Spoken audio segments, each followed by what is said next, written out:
Hey, this is Joe Perry coming at you, the Hebrew Hillbilly, with producer Jeeves. Uh, Sorry I missed last week, but had a entire house packed full of grandkids, and it was a good time. But let's just say, I was a busy man.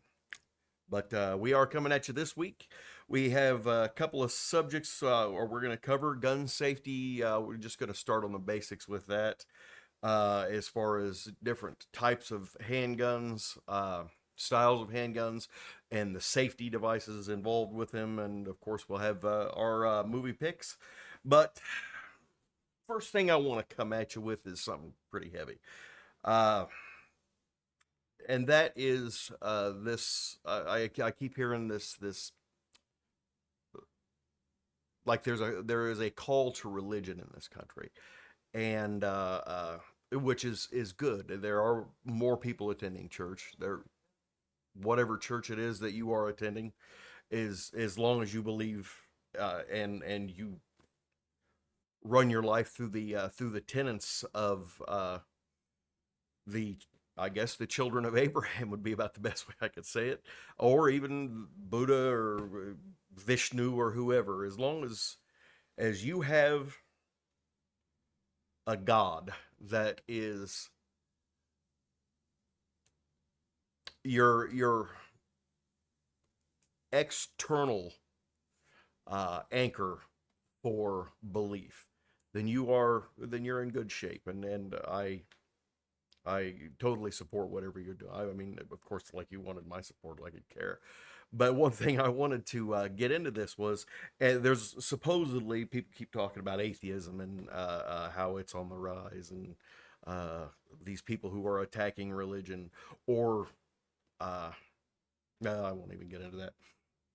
But it occurred to me there is no such thing as an atheist. There is absolutely no such thing as an atheist. Everyone has a God.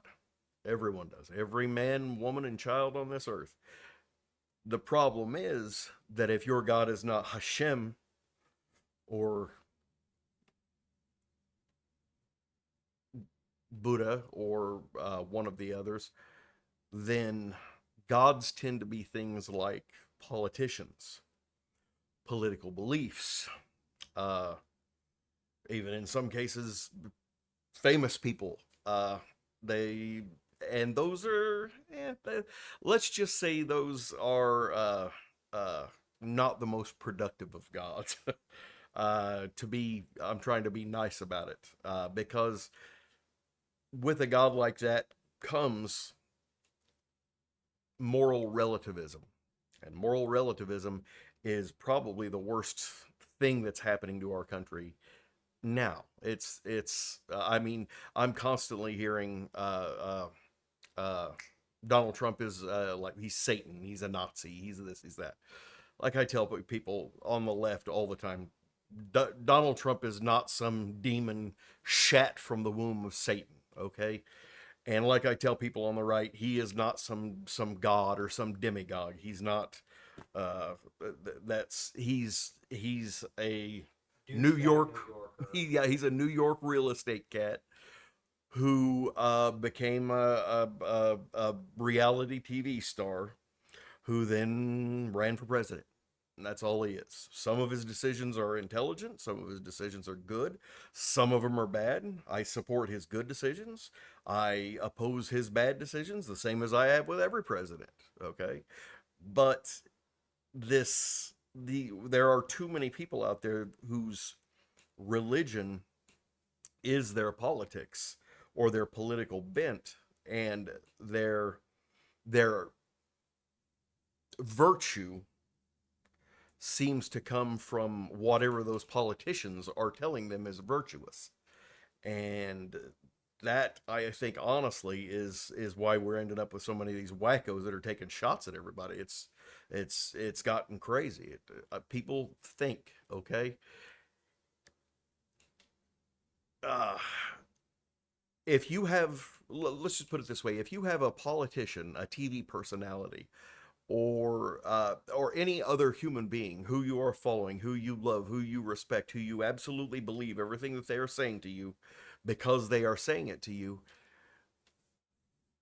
think to yourself, has anything that this person has done, or has anything that this person has told me that I have done, worked to make my life any better? Has it helped me in any way?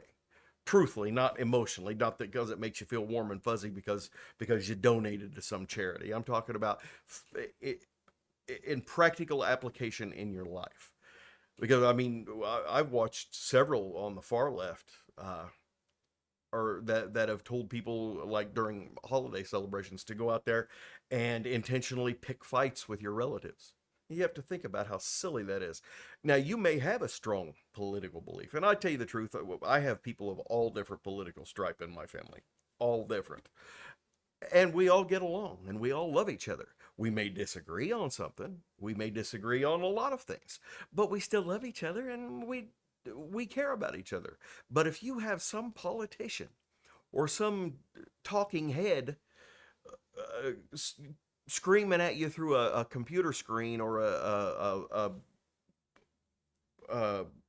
tablet screen, or through your phone or through your television, telling you to start fights and disassociate yourself with your own flesh and blood, because they don't your flesh and blood doesn't agree with what they're saying, so you should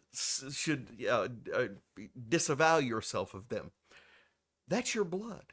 That person on that television screen, that person, that talking head, wouldn't, I guarantee you, people, I guarantee you, they would not cross the street to piss on you if you were on fire.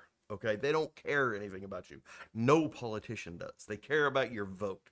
They come and kiss babies and grip and grin every 4 years and tell you how wonderful they're going to make your life. They never do. They make their lives wonderful. They make themselves rich, but they don't care about you. Your family is what cares about you. God cares about you. That's what's important. It's just think about yourself, okay? And like I said, I'm here to provoke thought. I'm not here to tell you what to do. If you want to become a flat out commie and do whatever you're gonna do, fine. If you want to worship at the altar of Mao Zedong or Pol Pot or Stalin or Lenin or any of those other psychopaths, hey, yeah, I'm just telling you, there's only one God, okay? There is only one God, and his morality is it is objective. It is not subjective. It is not relative. Okay, so Back on what I was gonna say, and this fits into what you were saying. There is this thing called the God-shaped hole theory, and it's basically that humans are predisposed to religion, and well, like yeah, you're 90 what is it, 97, 98% of all human beings have some faith. Yeah. yeah, but like that's what you were basically saying. Mm-hmm. The God-shaped hole theory basically means that everybody is predisposed to religion or wanting to follow someone or something to give them their morals, because morals don't just exist in a vacuum. Okay? Um if you're a good person, you want to do the right thing, but you also like we as humans need an explanation for fucking everything. We're intelligent creatures, for God's sake. And that's where the God-shaped hole theory comes in, and that's that if you do not have a god, you will try to take anything you can to fill in that God-shaped hole. And that's where you get all these, people like you were talking about, these political fucking wackos who will go out and they'll, like try to shoot somebody for friggin' religious crap, you know. And it's like why you always have like these Reddit atheists who will like go on these tangents about how religion is a fairy tale and all this other shit. But then you look at all the stuff they're saying, and if you actually really pay attention to what they're saying, they sound exactly like the people they're complaining about. The so-called evil Christians that they always bitch about. You Yeah, know, Christianity takes it on the chin quite a bit with that. I mean, well, yeah, they're supposed they to. That's a they ain't took it on the chin quite like Jews have, but let's just say we're real good at being persecuted. It's just kind of one of our things. oh yeah, Uh, yeah. but but no, I mean, and yeah, I mean, you are actually. But I couldn't agree with you more.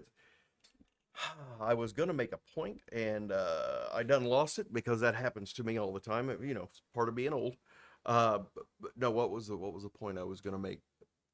Like yeah, like you were saying, uh, you can always tell somebody.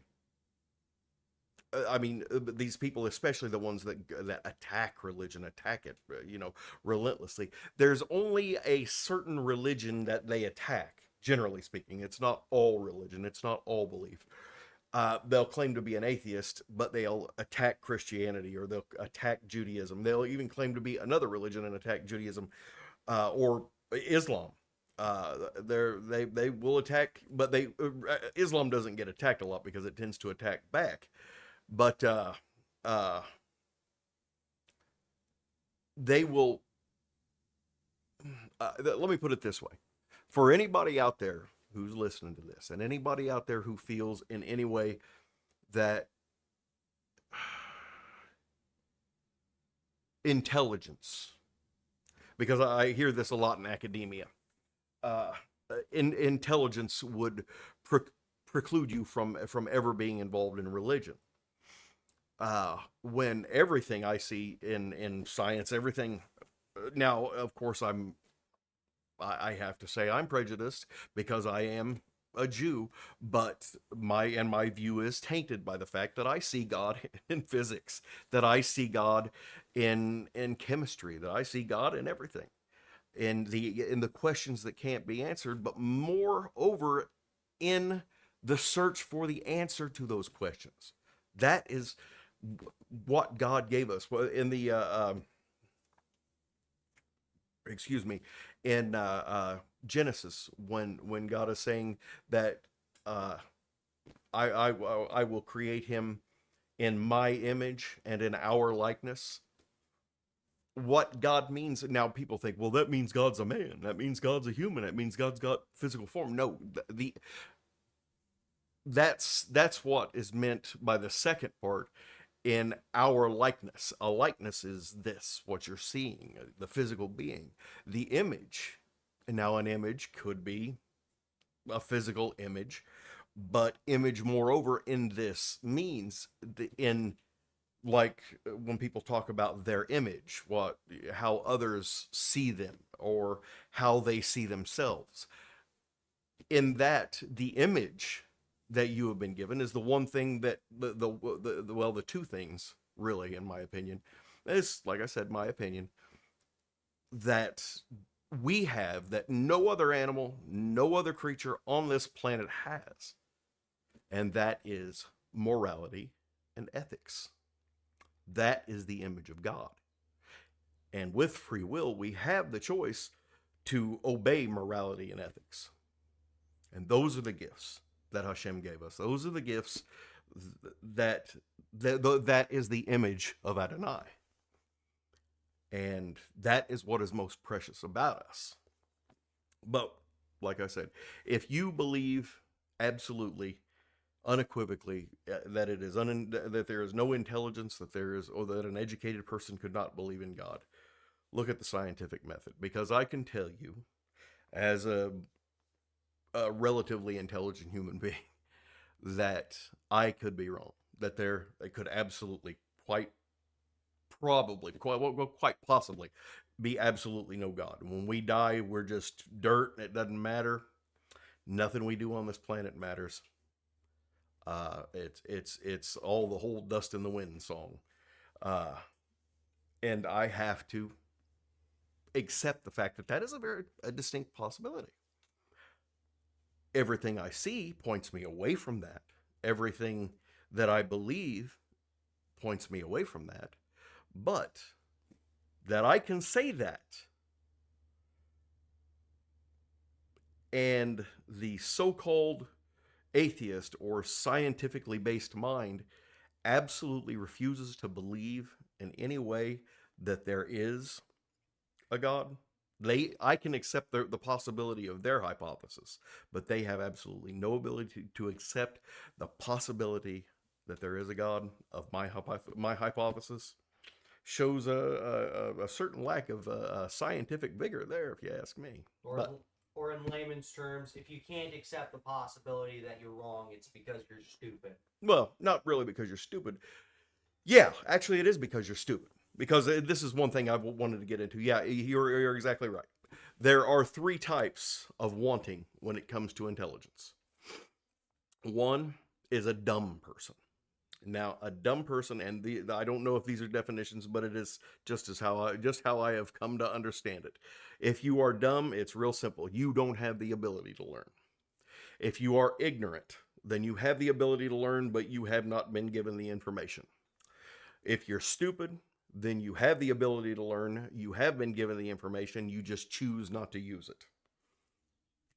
So you'll hear me use those terms, a dumb person. Like most people in politics are pretty dumb. That's how they got into politics, because they're too dumb to do anything else.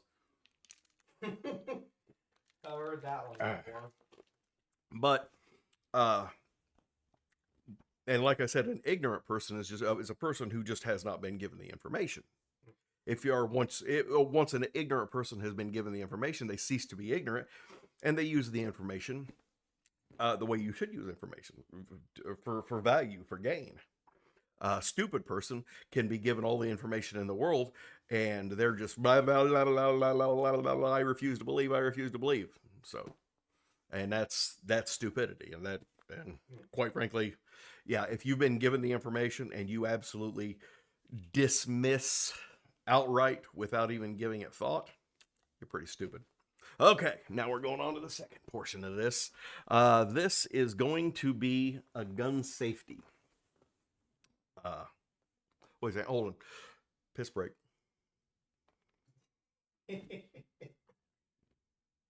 Okay, that's enough. We're going to go into gun safety. You hear me talk, and you will hear me talk ad nauseum about my support for the Second Amendment, my belief that people should not only be armed, but they should be proficient with those arms, because this is the truth of, and this is an absolute truth. The most useless and potentially dangerous weapon that has ever existed is that one that a person buys, fires a couple of times, puts in a box, puts it up in their closet, and never touches it again. Why did you buy it? If you own a firearm, it is necessary, absolutely necessary, for you to become proficient in the firing of that firearm. It should be taken out at a minimum 3 times a year and be taken to the range and be fired. And that's just the way it is. You should have a minimum of proficiency. And the one thing that you should be most proficient on is safe handling of that firearm. There's the old adage that every firearm should be treated as if it is loaded. Yes, it should. Yes. There are instances in which you're going to see me here today, in which I'm going to give the camera a view of different firearms. I'll do it in a second. To give the camera a view of different firearms, I will be turning it so it will not always be pointed down into the ready, but it is unbelievably obvious what I'm going to show you are absolutely unloaded weapons, and that is the most important thing to remember when it comes to or weapon safety. If a person hands you a weapon and they tell you it's unloaded, check it anyway. Check it anyway before you do anything with it.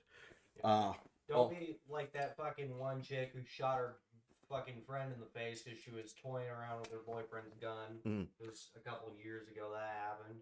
Okay, now this is the first one I'm going to show you, and I'm going to show you how that is done on a semi-automatic. Whenever somebody hands me this, they tell me it's unloaded. The first thing I'm going to do is have it pointed safe. Now, when I pull it back, because it is unloaded, the slide is going to lock to the rear. But you remove the magazine, you pull the slide to the rear, you check the barrel. Okay, I'm going to show you that. the chamber, you're checking to see if there is a bullet in it, and you will notice a bullet because it'll be a little brass or metallic object sticking in there, okay? Now, see that tunnel right there? There we go. That is the magazine well. This is the magazine. It goes into the well, and that's what loads our bullets. That's what holds the bullets for them to be loaded in the chamber as the slide itself is going to cycle. Okay. Now, so that's very, like I said, that's very simple. Somebody hands you a firearm. First of all, you check and see if it's got a magazine. It does have a magazine in it. Of course, they've told you it's empty. You remove the magazine. First thing, look at the magazine. Then you grab the slide, you pull it to the rear, look down into the chamber, and then it doesn't hurt to look down into the mag well. But that's how you see if a weapon, a semi-automatic weapon, let's put it that way, a semi-automatic weapon is empty. Being a little bit neurotic when it comes to gun safety is entirely understandable. Yes, and he will tell you that I'm more than a little bit neurotic about it. Now there are other weapons here I'm going to show you. Well, yeah, guns can, guns are fucking weapons. They can hurt. Well, a weapon is like any other tool. It is a labor-saving device, but it is a labor-saving device that is also a very dangerous device. Yeah, you wouldn't drop a wrench on your foot. You wouldn't point a gun at somebody. But as you can see, the magazine well is cleared. The chamber is clear. There is no bullet. This is an unloaded weapon. Okay. Now, in this, I'm first of all going to show you the examples of safeties. Now, things like Glocks, Springfield, a lot of the polymer boxy or polymer weapons, and I have several of those too. I just didn't bring them. Because really, the safeties on those are internal. Okay, they have to do with the safety coming into effect as you cycle the weapon by pulling the trigger, by functioning the slide, that kind of thing. There are no external safeties on them. Oh, excuse me. There are no external safeties on them, so there's really nothing to go over there.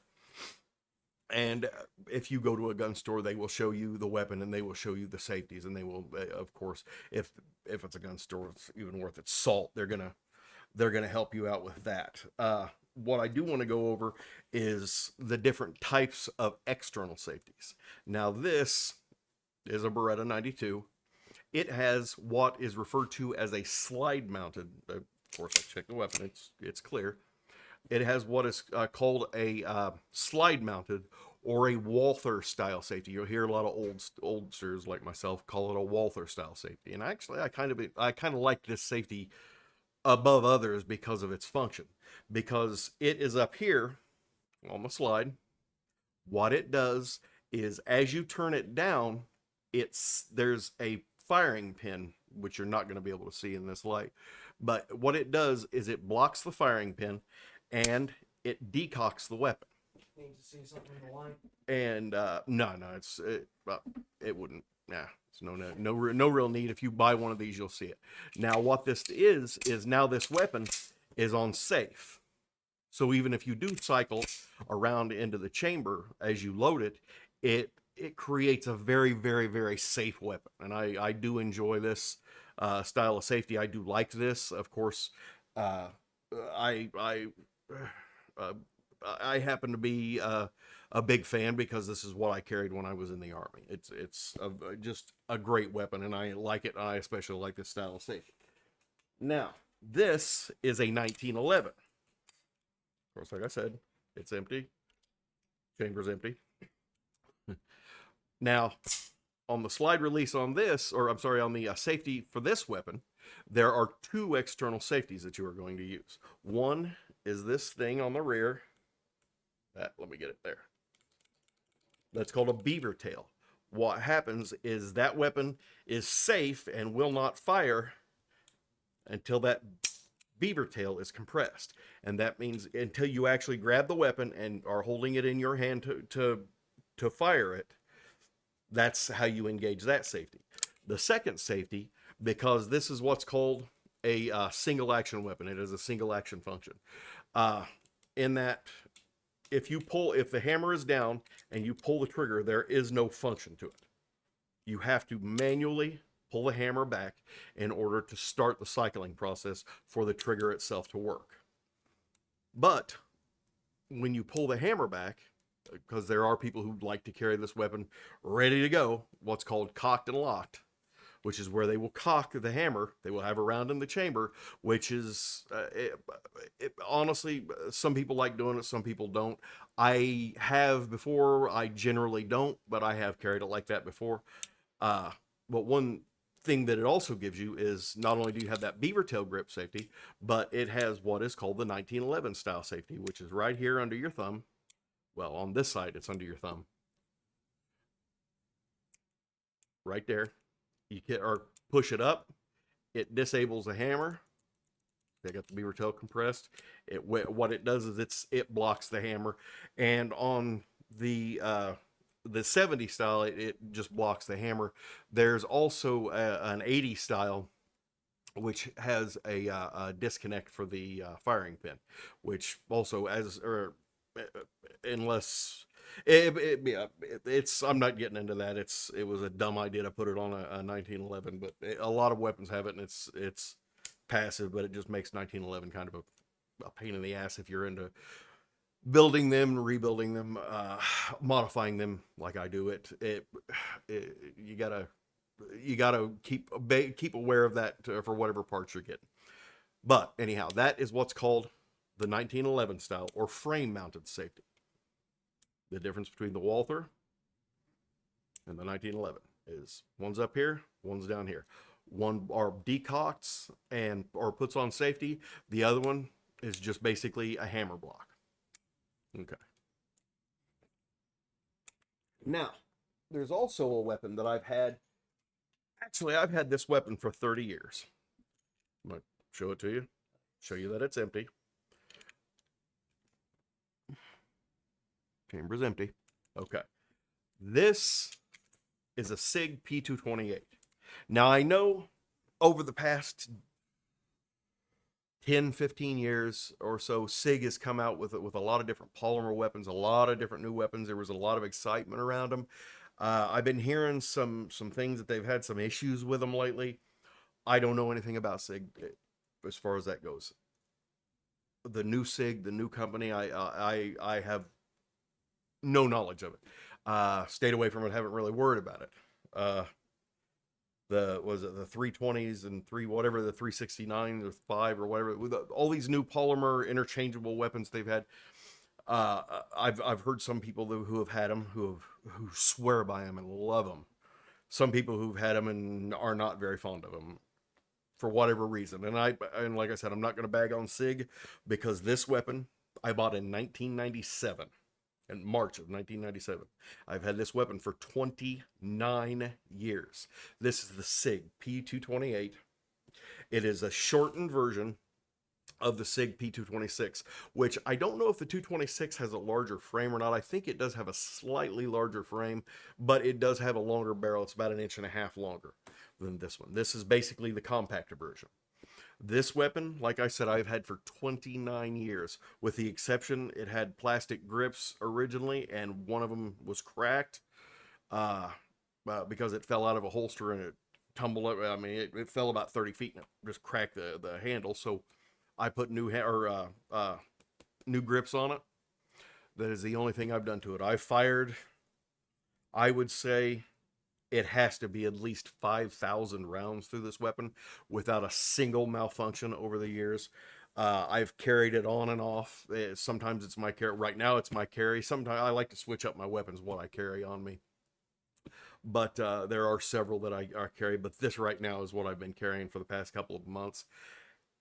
And I can tell you, at almost 30 years and at almost 5,000 rounds, at 30 feet, I can still drive nails with this thing. At 50 feet, between 50 and 60 feet, I can get 4-inch groups all day without even trying. Okay?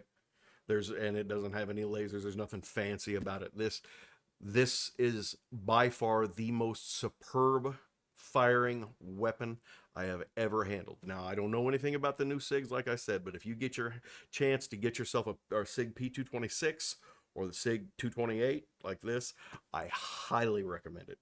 Best weapon I've ever had, by far, without a question.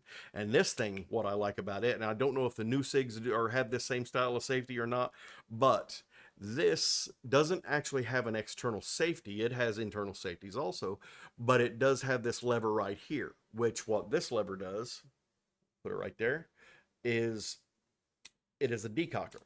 It drops the hammer.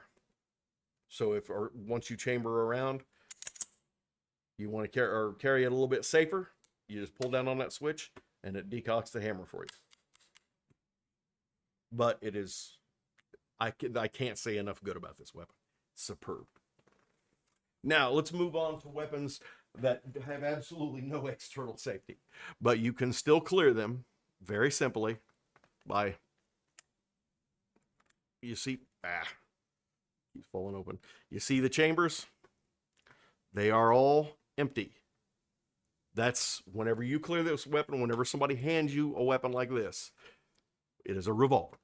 Obviously, the first thing you're going to do is push the button on the side. Some are a pull, some are a push. Some have a little gate on the side that you have to open and look through. Those are much older. But what you do to clear it, you pop this or slide or push the button forward. You pop the cylinder open and you simply observe it. You look into it. There is no bullets in this. See, 6 empty chambers. These weapons are very safe. They're very reliable. And most even are cheaper, less expensive ones are still extremely well made because they've been making weapons like this for, good God, nearly 200 years. I mean, it's an old design, but it's still prominent because it is an old design that works. Hold on one second. Getting a little thirsty. In spite of what the FUDs might say, slamming the fucking cylinder shut's not going to destroy it. Yeah. It's these weapons are they're just solid as hell. You're gonna have very few problems with it. But one thing I've seen, and I've actually seen a couple of those blooper reel deals about people doing stupid things with weapons. That some dickhead thumb cocks it and then he pulls the trigger and because he's playing games and ends up shooting his mom's lamp or something like that, something stupid. Or that one dickhead who shot himself in the thigh. But I just fucking it's hilarious. Anyway, okay, now I have thumb cocked this. Okay, now there is a safe way, relatively safe. I'm of the opinion that you really don't need to thumb cock it. But if you do, you do. There are double action only versions of revolvers, of which I have a few that I enjoy. As a quick carry, something I can throw in my pocket if I'm just going down to the store real quick. I'm wearing sweatpants and a hoodie, and I don't want to strap on a holster and just throw one in my pocket. But that's the double action only means you can only function the weapon by pulling the trigger. There is no external hammer in which to use. Okay, now this is how this is done. And of course, I know I'm going to hear all kinds of horse shit about it, but truthfully, this is the only safe way to do it. What you do is you put your finger between this is the hammer and this is the frame. You're going to take your thumb. You're going to push it between the two. Now, you're not going to push it down where you're actually holding the hammer down. You're just going to place it in there firmly enough that when that hammer comes forward, it's not going to pop your finger out. You're just going to basically kind of squeeze the frame a little bit like that. Then you pull the trigger. Now, you will feel that hammer let loose against your thumb, and it's going to pinch a little. It doesn't really hurt. I could probably do this all day. It's going to leave a little bit of a red mark that'll go away in 10 minutes. But the most important thing you do is after you feel that pressure, you take your booger hook off the boom switch. You stop pulling the trigger because there is a safety device between that trigger and that hammer that if the trigger is pulled to the rear, it engages between the hammer and the firing pin and it allows the weapon to fire. So if the hammer is not depressed, it will not fire. So get your finger off the trigger as soon as you feel it fall against your hand or against your thumb. Then you reach back with this thumb, don't cock it again, just put pressure on it, and then slowly pull that thumb out, and then you can allow it to fall. And the first thing I'm going to hear, and I know I'm going to hear it because I've heard it several times from other dumbass gun experts, and we'll get into gun experts, especially the gun store gun experts, later on. That's a whole other video in and of itself. Especially we're like 35 minutes in already. Oh shit! Really? Okay. Well, but this is an important video we need to get out there. Okay. 44 Magnum, of course. Chamber's empty. You see the chambers are empty. This weapon is not loaded. The biggest thing that I've heard about that is, well, you can't do that if you got like a 44 or a 500. First of all, if you own a 500 Magnum and you don't live in bear country, I have two things to tell you. One, your gun is too big, and two, your schwanz is too small. Okay? Unless you're using that thing to stop Sherman tanks or bears, there's no real use for it. All it is a bragging thing. And even then, 10 mil was fucking made to shoot bears. Just get a But, fucking D. well, yeah, I like the reliability of the 44 Magnum, and I have hunted big game before and probably will again. But the 44 Magnum is big enough for me, and it does the trick. Okay. A big gun like 44 Magnum, you're not going to be able to do that with it. Okay. Right here. Finger in there against the frame. Pull the trigger. Yeah, it's a little bit stiffer, but it's not bad. Grab the hammer. Slip the thumb out. Let fall. All the time, finger off the trigger. All you need to do is pull it to give it the initial release. Then lay off the trigger. The thing is, yeah, the safety is in the trigger that you have to worry about that. Now, there are some older, very, very, very old, well, not real old, made in the 60s and 70s, revolvers that have a firing pin that is still actually attached here. But they have a firing pin block that prevents, as long as the hammer is out, it prevents the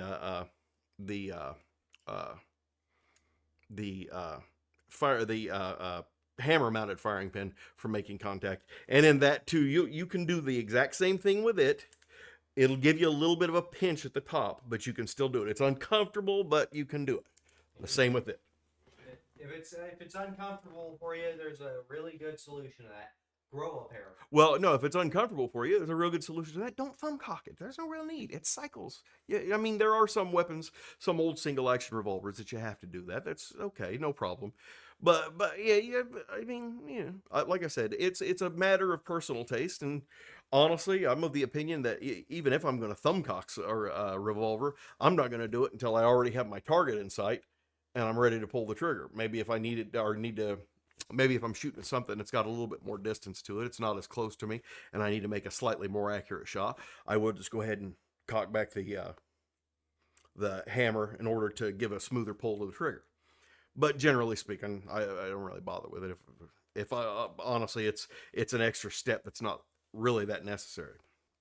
But yeah, we are running a little long, so those are the different styles of safety and different styles of handguns. If you have any questions about that, like I said, questions, hopes, wants, fears, desires, just write a message. Let me know. Check the channel every week right before we upload a new video. We will check the comment section. So. Yes, sir. And right now, I'm going to give the 3 movies. We're going to get out of this real quick. It's going to be one of our longer videos, but okay. I do want to recommend these 3 movies. One, Vision Quest with Matthew Modine. Good movie, hell of a good movie. There's actually a lot of different people in it, but I'm trying to get through this real quick. About a young kid in high school who's trying to find his way in the world, but it's a good coming of age movie. You'll love it. Hail Caesar, one of George Clooney's best. George Clooney is just, he's a hell of an actor. What's his name? The tire guy. The oil change. I can't remember his name. Josh Brolin. James Brolin is his dad. But Josh Brolin, unbelievable actor. they're basically the two stars of it, and it's a great movie. It's just a hilarious movie that does everything it can to pick fun at communism and Hollywood soft-headed intellectual douches. The third movie, The Principal with Jim Belushi. Good movie. It's an older movie. Came out when I was actually I don't know how old I was. I was a much younger man, but a good movie. It's about a principal, kind of a screw up of a guy who ends up he's a school teacher. He's a kind of a screw up and a drunk, but he ends up becoming a principal of a high school that nobody wants to be a principal of, and he kind of turns it around, that kind of thing. So, but it's a good movie. It's worth watching. It's got a young Esai Morales in it. It's got a lot of good actors in it. Okay, but those are the three movies: Vision Quest, Hail Caesar, and The Principal. And like I do every week, like I will do every week that I do one of these videos, again with the unions, can't say enough good about them. They all need people.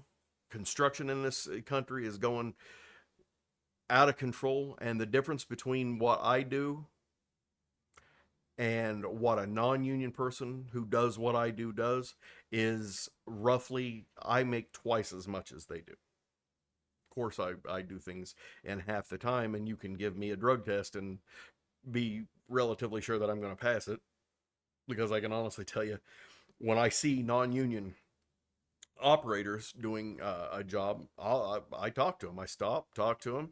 Hey, why don't you try to get into the union? I mean, we're hiring. You could probably, do this, do that. The first thing that comes out of 75% of their mouths, 20% of them tell me, oh, okay, yeah, I'll do that.